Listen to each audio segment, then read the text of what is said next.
I'm just gonna be straight with you. This is the video that I did not want to make.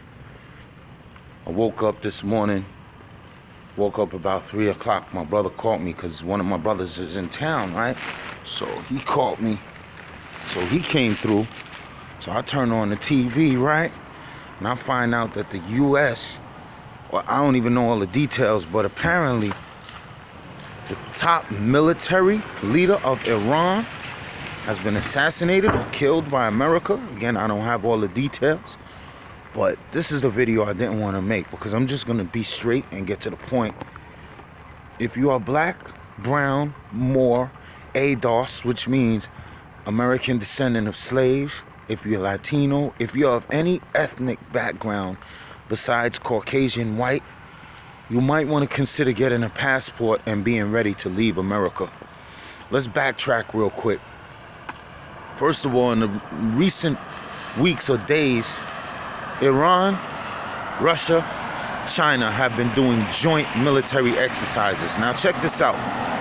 Iran is a country that's sanctioned by the U.S. As a matter of fact, there's sanctions by the U.S. on all three of those countries, especially definitely Russia, definitely Iran. There's sanctions. And especially Iran, they're under heavy sanctions. When you're under sanctions, you know, there's certain kind of business that you can't do with those countries. You can't do certain kind of trading.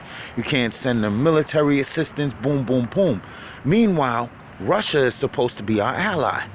Russia is supposed to be our political ally. And China is one of our major trading partners.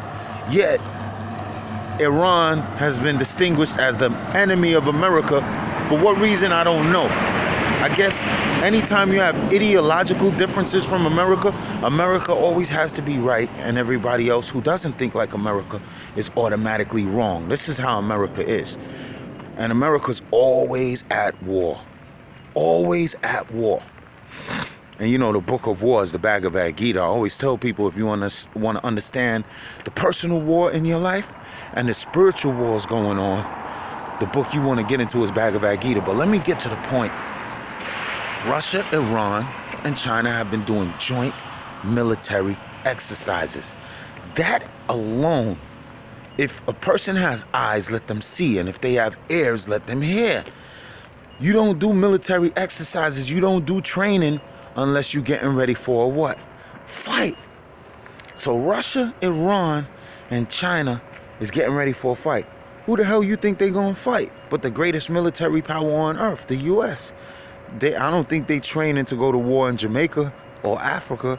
By the way, the safest spot on the earth, I always said this, would be Africa in the event of a nuclear war because it has all of the resources that the planet needs. So the last place on earth that would get bombed in a nuclear war, unless somebody is just totally crazy out of their mind, is Africa. That would be one of the safest places on earth. That and Antarctica, of course, but I don't like the cold. So check it out, right?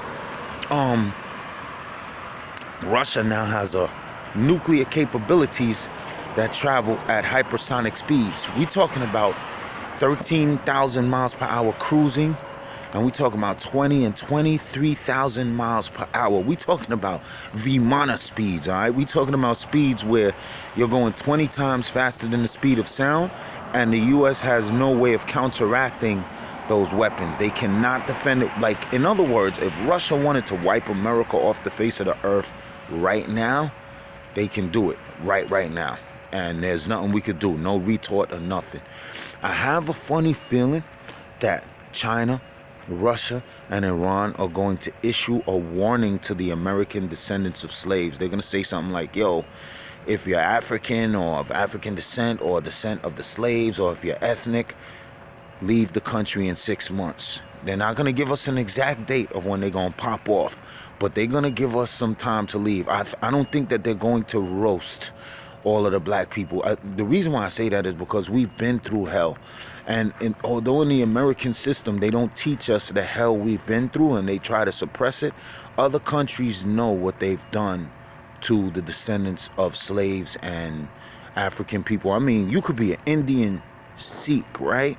And come to this country and people will tell you go home and they'll call you a terrorist. Sikhs are not terrorists. Even Hindus are not terrorists. They don't take no part in that. But to the eyes of how do I say this